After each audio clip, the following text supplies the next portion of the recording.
Երբ որդիս սկսեց հաճախ գլխացավերից բողոքել, ես ուզում էի վստահ լինել, որ նրա առողջության հետ ամեն ինչ կարգին է։ Գիտեմ, թե որքան կարևոր է ճշգրիտ եւ վաղ ախտորոշումը։ Անրիս առողջությունը վստահեցի հենց մեր կենտրոնի մասնագետներին։ Պրոտոնի յուրաքանչյուր մասնաճյուղում ձեզ կդիմավորի աշխարհահռչակ հայ գիտնական, առաջին MRT սարքի հեղինակ Ռեյմոն Դամադյանի պատվո պատը, որի միջոցով կծանոթանաք բժշկության մեծագույն գյուտերից մեկի պատմությանը։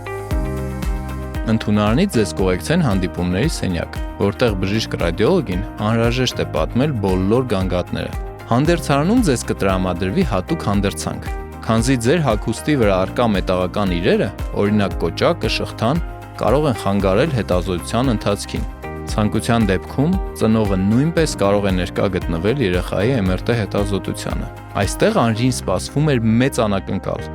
ambient համակարգը, որի միջոցով կարող եք ընտրել հետազոտության միջավայրը։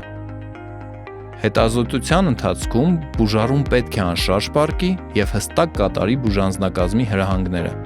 Իսկ ավելի փոքր տարիքի երեխաներին MRT հետազոտություն կատարելիս հարկ եղած դեպքում կիրառվում է անեսթեզիա։